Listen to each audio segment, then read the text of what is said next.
একটা যৌথ পরিবারে যে আমাদের কত খরচ হয় আর কত কাজ থাকে শুধু তারাই বুঝতে পারবে যারা যৌথ পরিবারে বাস করে। এইখানে বড়দা দেখেন কত কিছু বাজার করে নিয়ে আসছে। এই সরপুঁটি মাছ, তেলাপিয়া মাছ, চিংড়ি মাছ, নওলা মাছ, ওই চিংড়িগুলো ছোট ছোট, তারপরে গুলশা অনেক বড় বড়, একদম ডিমওয়ালা গুলশা, দেখতে অনেক সুন্দর। ওই দেখেন কত সুন্দর দেখা যাচ্ছে। আর হলো 6টা মুরগি, মনে হয় বাজার ধরেই নিয়ে আসে, বাজার গেলে পরে বাড়ি থেকে যা বইলে দেয় তার চাইতে তো অনেক বেশি আনে। আবার ওখান থেকে দোকানদাররাও অনেক বেশি বেশি করে দিয়ে দেয়। এই যে লাউ, পেঁপে, টমেটো, বেগুন, ধনে পাতা, তারপরে যে ছোট ছোট ডাঁটা শাক, কাঁচামরিচ, ঢেঁড়স, ওই দিন শাকগুলো অনেক সুন্দর, একদমই সব কিছু কচি কচি। মা আবার এই যে মাছগুলো করতেছে। একটা যৌথ পরিবারে এই যে এভাবে কাজগুলো করতে হয়, আর আমরা তো এভাবেই করি। মা মাছ করতেছে আর আমি এই যে রান্নার জন্য নওলা মাছ নিয়েছি। মা বলতেছে তরতাজায় নওলা মাছই ভালো হবে, লাউ দিয়ে নওলা মাছই রান্না করো। আমি এই জন্য যে ওই মাছগুলোই ওই কয়েকটাই ধুয়ে নিলাম। মা আবার আগেই তাড়াতাড়ি করে মাছগুলো কেটে দিয়েছে। এখন তরতাজাই মাছগুলোই রান্না করব। নমস্কার বন্ধুরা, এই লাল লাইফস্টাইল চ্যানেলে গুড মর্নিং সবাইকে। কেমন আছেন সবাই?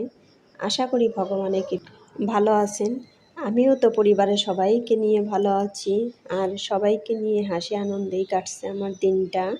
ইলার লাইফস্টাইল চ্যানেলে আরেকটা নতুন ব্লগ ভিডিও নিয়ে চলে আসলাম আপনাদের জন্য। আর একটা কথা বলতে তো ভুলেই গিয়েছি, বন্ধুরা একটা লাইক দিয়ে আমার ভিডিওটি কন্টিনিউ করবেন। আপনাদের একটা লাইকে আমার ভিডিওটিকে এগিয়ে যেতে সাহায্য করবে, আর ভিডিওটি স্কিপ না করে পুরোটাই দেখবেন। আশা করি ভগবানের কৃপায় অনেক ভালোই লাগবে। এখানে আমি নওলা মাছগুলো ভেজে নিচ্ছি, ওদিকে আবার বড়দি মাছগুলো ধৌত করছে, আর মা তো মাছ কাটার তালেই আছে। মার কিন্তু বয়স হয়েছে অনেক, তারপরও আমরা মার সাথে কাজ করে এগিয়ে যেতে পারি না। যে কোনো কাজ দিলে মানে কোনো সময় না করে না যে আমি পারবো।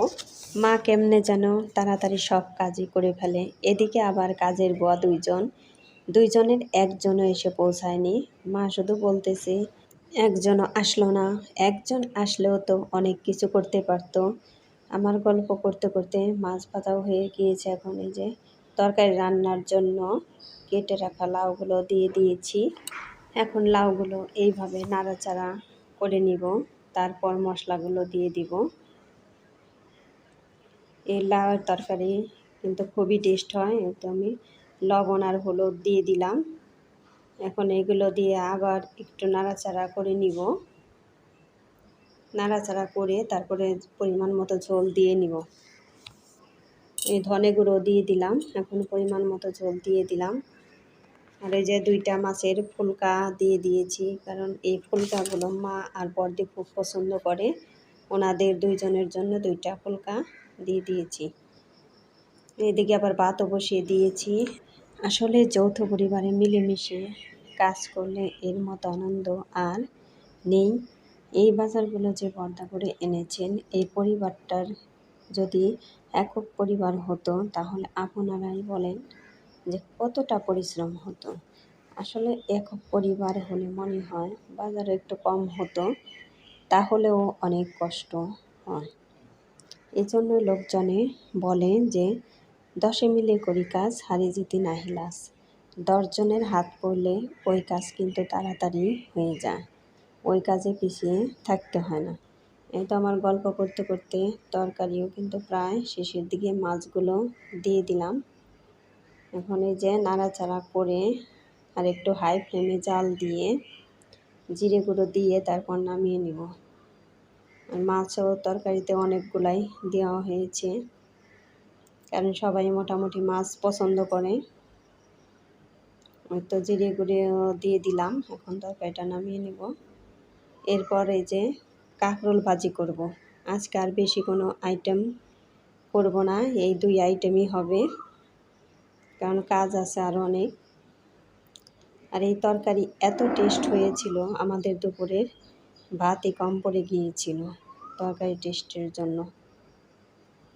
তো কাঁকরোলে লবণ আর হলুদ দিয়ে দিলাম, আর কিছু দিব না। এগুলো দিয়ে এই কাঁকরোল ভেজে নিব।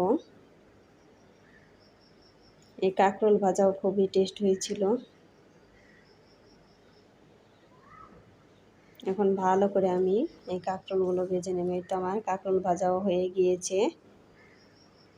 খাওয়া দাওয়া হয়ে গিয়েছে, খাওয়া দাওয়াটা শেয়ার করিনি। এই যে সন্ধ্যার পরে আমার মেয়ে আবার পড়তে বসছে। আর এইখানে যে 3 বোতল জলের বোতল ভরে দিয়ে গেল মা তার নাতিনের জন্য। আমার মেয়ে আবার আমাকে বলতেছে, মা আমার চুলটা একটু বেঁধে দাও কাঁকড়া দিয়ে। তাই আমি আবার একটু মাথা আছাড়ে বেঁধে দিচ্ছি, কারণ চুল হলো লেয়ার করা, ও ভালো করে বাঁধতেও পারে না, ফসকে ফসকে বের হয়ে যায়। এই জন্য বলতেছে, মা আমার খুব গরম লাগতেছে, চুলটা একটু বেঁধে দাও। তাই যে কাঁকড়া দিয়ে বেঁধে দিচ্ছি। বাঁধার পরেও মানে যে 2 পাশ দিয়ে বের হয়ে যায়। ভগবানের কৃপা করলে চুলগুলো অনেক ঘন, এই জন্য একা বাঁধতেও অনেক অনেক কষ্ট হয়। ওই কাঁকড়াটা দিয়ে দিলাম। আর আজকের পরিবেশটা মোটামুটি ভালোই ছিল। দিনে বৃষ্টি হয়েছে, ঠান্ডা বাতাসও ছিল। এখানে আবার এই যে ড্রেসিং টেবিলের আয়নাটা একটু পরিষ্কার করে দিচ্ছি,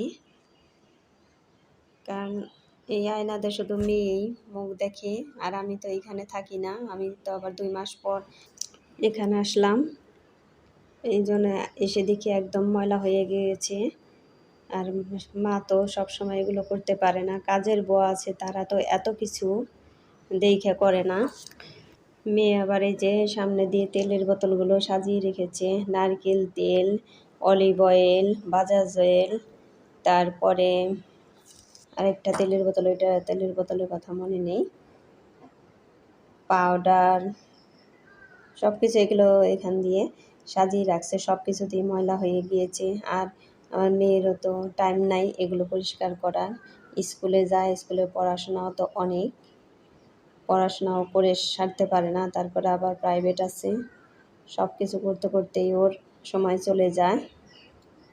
ও টাইম মতো রেস্টও নিতে পারে না, কারণ স্কুল জীবন তো, পড়াশোনার চাপে সব সময় রেস্ট নেওয়াও যায় না। তো আমার এগুলো পরিষ্কার করা হয়ে গিয়েছে প্রায়। মেয়ে বলতেছে, মা এখন তুমি পরিষ্কার করতেছো? বললাম যে এখন আমার টাইম আছে, এই জন্য আমি এখনই এইটুকু পরিষ্কার করে দিলাম। এই যে এই টেবিলের উপরেও দেখি ময়লা পড়ে আছে, এইটুকু পরিষ্কার করে দিলাম। মা আবার বলতেছে, চা বানাবে না? আমি বললাম, হ্যাঁ চা বানাতে যাব, এটুকু একটু পরিষ্কার করে তারপরে চা বানাতে যাচ্ছি। ওই যে এখন প্রথমে আগে দুধ চাল দিয়ে নেব, ওরা আবার দুধ চা খাবে, তারপরে একজন কফি খাবে, এই জন্য দুধটা আগে বসিয়ে দিলাম। আমি দুধ যতটুকু পরিমাণে দুধ ততটুকু জল দিয়ে দিলাম, কারণ সবাই পাতলা দুধই পছন্দ করে, আর পাতলা দুধই উপকার হয়। মা আবার গরুর দুধ দিয়ে চা খায় না, এই জন্য পাউডার দুধ দিয়ে মার জন্য 1 কাপ বানিয়ে নিব আগে। চাও একসাথে দিয়ে দিলাম, আর আমরা চাটা আবার মিশ্রি দিয়ে খাই, ওই মিশ্রিও দিয়ে দিলাম। এখন এই যে জাল হতে দিই, দুধটা আমার উতরিয়ে গিয়েছে।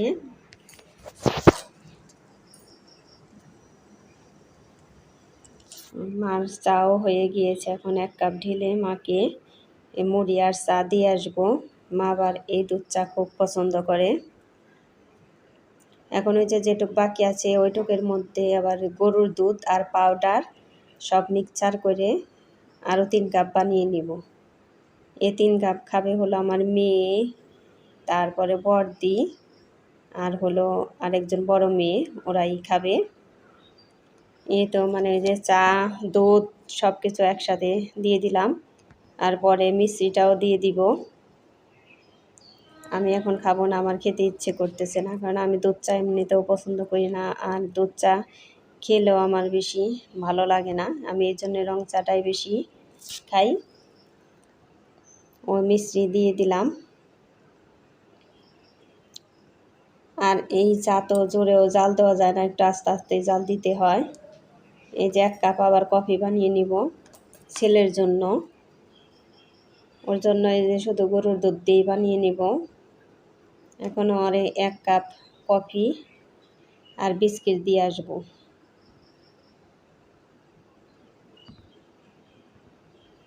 আবার কফি খেতে পছন্দ করে।